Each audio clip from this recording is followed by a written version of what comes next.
The world of photography is heavily dominated by males, but Annie Leibovitz broke through barriers to become one of the most influential photographers of all time.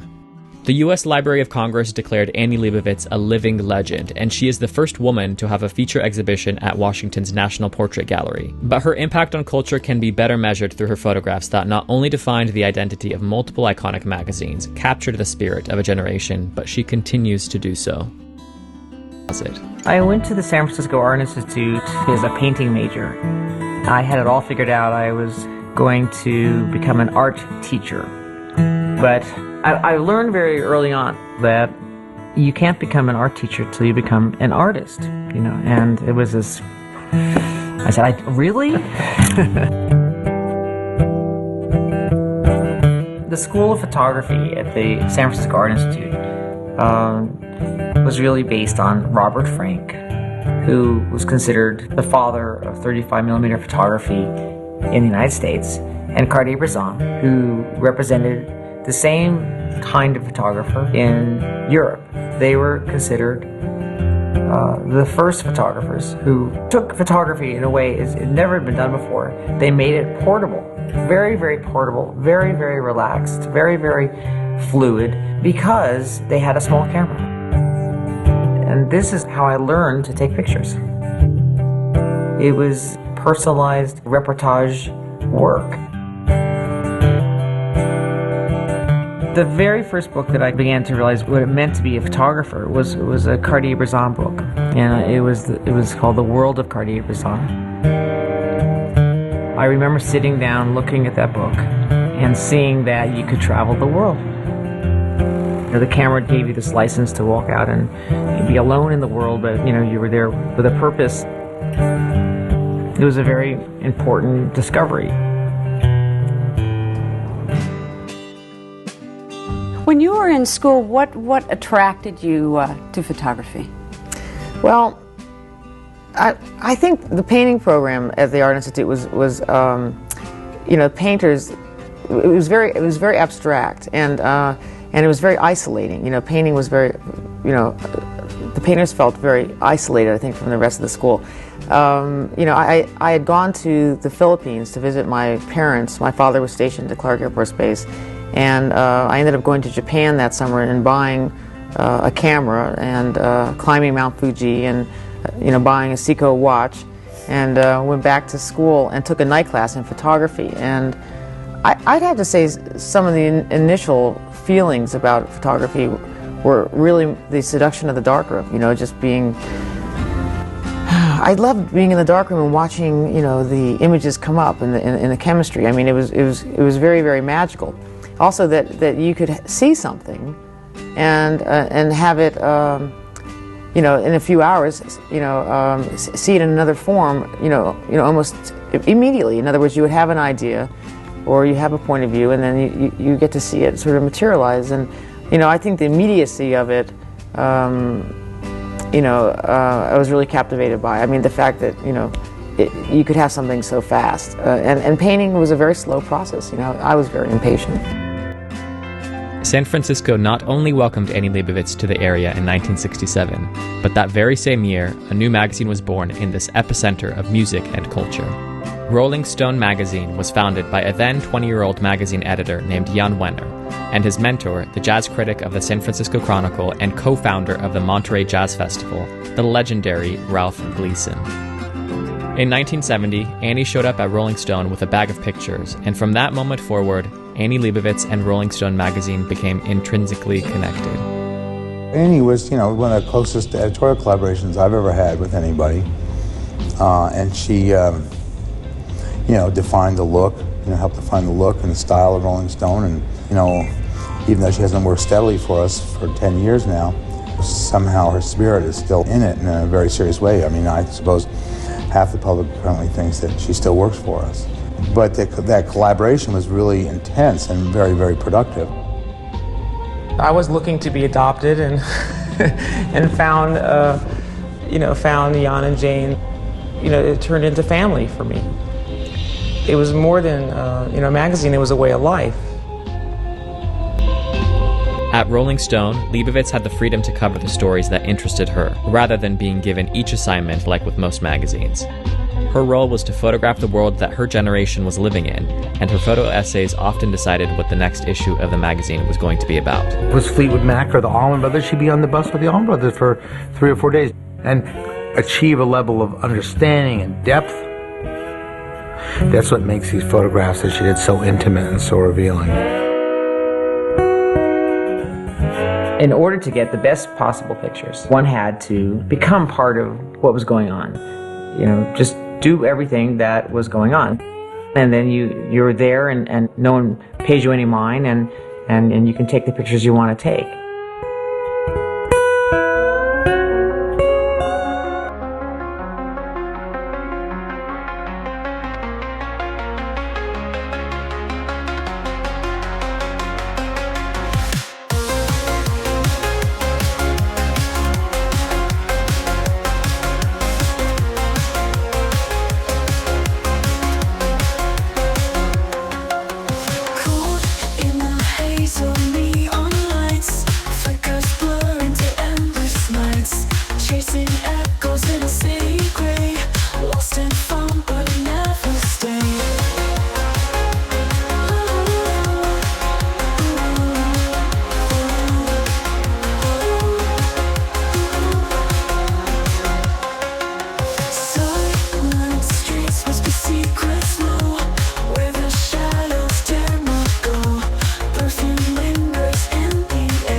Being a fly on the wall gave an almost voyeuristic quality to her photographs for Rolling Stone in the 1970s. And in 1975, another Rolling Stone by the name of Mick Jagger invited Leibovitz into his world.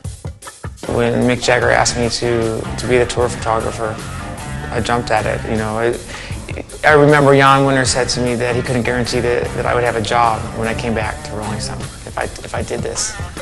And he was not very happy about me going off to do it. She actually came on the whole tour, which is like a very long time to want to photograph. Leibovitz had by this time been working for the magazine for 5 years, photographing the biggest stars in the music industry, but going on tour with a rock band opened her eyes to what it really meant to be a Rolling Stone.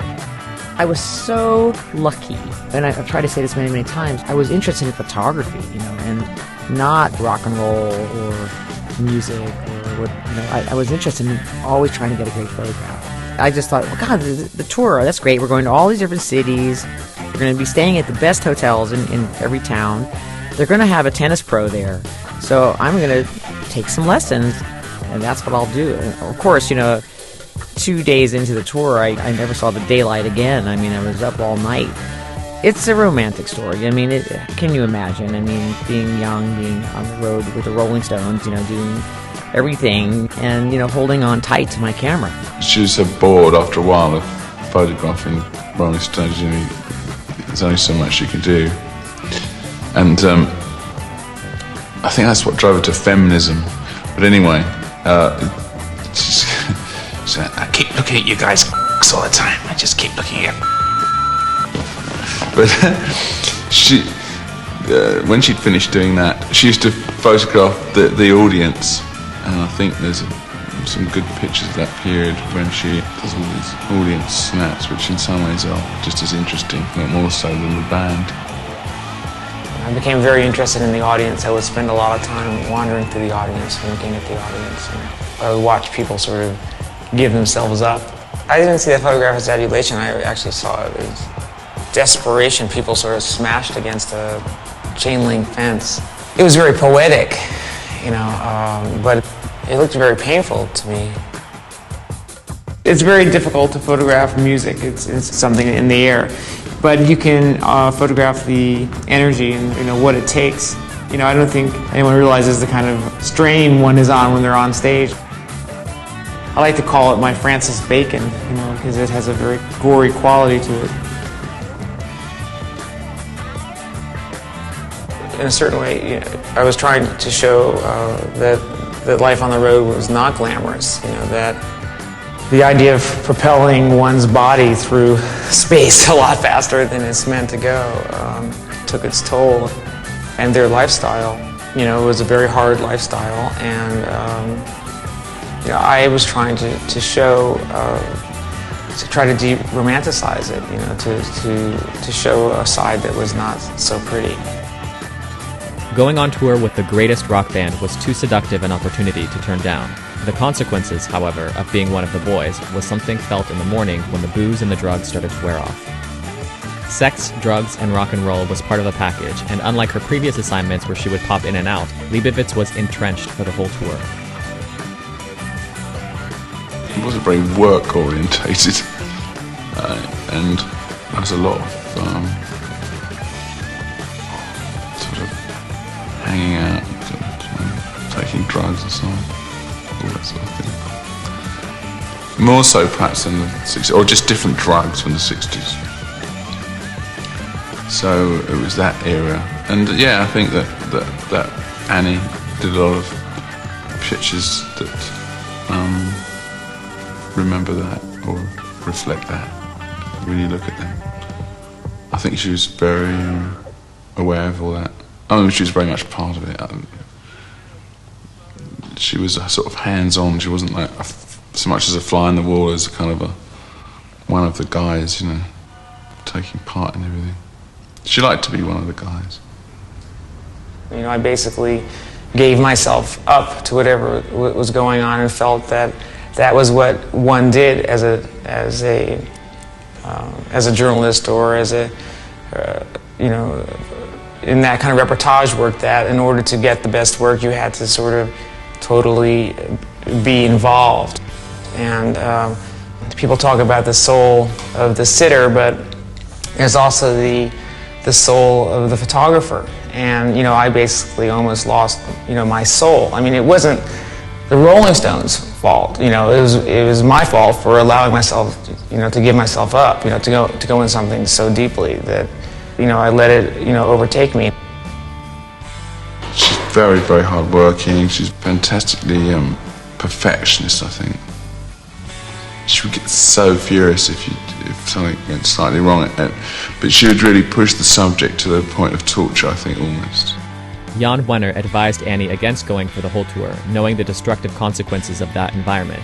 But by the end of the tour, Annie left with a lifelong friendship with the Rolling Stones, a reputation as the #1 photographer in the world of rock music, and a drug addiction. After the success of her Rolling Stones tour, Leibovitz found her fame a hindrance to the documentary style of photography she was used to. Her subjects were too aware of her presence, and it was a struggle getting the same authenticity. This period also brought a big change to Rolling Stone magazine, when they moved their headquarters from San Francisco to New York City. I happen to think that the cover idea that we've evolved now, you know, which is shooting against the all-white seamless, is fantastic. And I intend that to continue with this style for the indefinite future. On everything, and make this a style of Rolling Stone covers. I love it. It looks beautiful. That's why they have to always shoot on white, because as long as it's a consistent style, I think it will do the same thing. New York City was the epicenter of publishing, where the best written and photojournalism was coming from. But the growing pains of the cross-country move was felt by the entire team at Rolling Stone. We moved from San Francisco together to New York, and I think that was a very difficult move. It was very hard. I mean, it was the beginning of the end of Rolling Stone as I knew it, and it felt much more commercial, you know, moving into New York, and we all had to grow up. You know, we felt like we were staying forever young, you know, working out of San Francisco and doing the work that we did. And, you know, what we did, I think what Rolling Stone instilled in me, and I was so lucky, imagine being a young person working in a place, but they instilled... You're in your 20s. In my 20s, you know, they instilled at a very young age that what I did mattered and was important. Rolling Stone magazine offered the young photographer unbelievable opportunities, but being so new to the publishing world itself, it couldn't provide Annie with the guidance she needed at that stage of her career. Thankfully, the move to New York introduced her to a new artistic crowd, including the art director Bea Feitler. Bea had worked with Richard Avedon at Harper's Bazaar in the 1960s, joined the iconic feminist journalist Gloria Steinem to launch Miss magazine in 1972. But at Rolling Stone magazine, her impact was most greatly felt by Annie Leibovitz. Bea took Annie under her wing and pushed her to look at her work more objectively, taught her the importance of editing and the necessity to approach each sitting with a preparedness that she was unaccustomed to. I would look at my contact sheets for 5 hours, trying to, with my loop, trying to figure out which one, and she could look at the contact sheets and in 3 minutes she would have it edited. She knew what was the best one. I didn't understand how she'd do that. I have a good example of when I did something wrong. It was a group cover with Bruce Springsteen and James Taylor and Bonnie Raitt and Jackson Brown and Carly Simon. I think it was an anti-nuke rally. Jan wanted to put them all together, and I went and took the pictures and just kind of threw everyone against the wall and took their picture and came back with the film to Bia, and she looked at me and she was just so angry. She said, you really messed up. I mean, here was this, you had this opportunity, and it was, you could have made something of this. You could have made it a very important photograph. You could have done something that would have taken this thing to another level, and you wasted that opportunity. It was a very, very important lesson. The one has to, just take it to another place, and you can make it something that means something to other people. She started investigating what other photographers had done over the years and concept stuff and bringing in process, and she just brought this wonderful thing to it, which was that a concept somehow was going to be deeply connected, something about this person. I linked that to her picture of Bet on the bed of roses. We were doing promotion for the rock and roll movie called The Rose. I saw that there were a lot of roses, and I thought, oh my God, I'm going to be scratched to death. I mean, these are just flower market roses, and they came in all thorned. And there was a last minute hysteria because I couldn't have her lie down in thorns. And we were sitting there with clippers trying to de-thorn these roses, before she came in. And I looked, and there were so many thousands of roses down on the ground. And I thought, oh, she removed every one. Oh my God, she's so thoughtful. And then I was her slave. I get a letter a week after things comes out from Avedon saying, Dear Jan, Annie's cover of Bet is the best solution for a magazine cover I've seen in 30 years. I think that Bette Midler was a very important picture because it was the beginning of trying to think of how to do a setup photograph. She kept doing that. I mean, Fleetwood Mac on that mattress shuffle, it's brilliant. And they all had been having affairs with each other. So here, without saying that, here they all were in the same bed and twisted around, and this one with that one on sheets. I mean, it was genius. When I think of that Blues Brothers cover, the idea when I first heard it, paint their faces blue, I thought, we can do better than this. That's so obvious and dumb. But done, once done, it's stupendous. They were very reluctant, and they felt, they basically were frontmen to, they had hired some of the greatest, musicians to back them, and they felt that it might offend them if they put on blue paint, and they had the best. They had hired some of the best musicians, and so they were very reluctant. And Dan said, "I'll do it, whatever you want." And Belushi said, "Okay." I really basically got a roll off, and then Belushi sort of stormed off. I had a roll or two off, and then he stormed off. And he didn't talk to me for about 6 months, and then it calmed down, and we worked again. It got to be that I would walk into a room, and this is after 3 or 4 or 5 years working for Rolling Stone. And my subject, who would be supposed to be really in my frame, is suddenly walking up to me, and my frame is, getting in, and saying, "Oh, hi, Annie, how are you? What's going on?" Blah blah. And the dynamics changed. I could no longer be, just sort of invisible. I mean, suddenly your subject was sort of. Not only was he sitting there talking to you, and not being involved in his life so that you could just photograph whatever was going on, he was suddenly saying, "What do you want me to do?" And that sort of, I don't know, what are you doing? Or, it's, and, I think that I became more comfortable with something that sort of said, this was posed and this is set up. I love the Steve Martin picture. I see a portrait of Steve Martin not being like a face shot or something, but Steve Martin is more of a concept than let's say a portrait and then a headshot. So we sat down in his living room in L.A.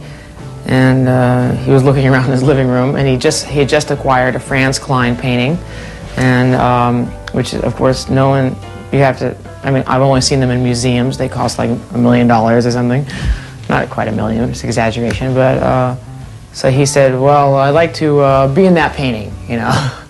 So I looked at the painting, and first I saw Steve as a big black, you know, dot, you know, in the painting, but I said, okay, you know, and we hired a Disney scenic painter to come in and paint him, and then we did it right in his living room. And I love that it has it's set up, but it also has a lot of elements of realism involved in it. You know, it is Steve, it is his living room, it is his painting, you know, and it's his idea, which I think it really shows him.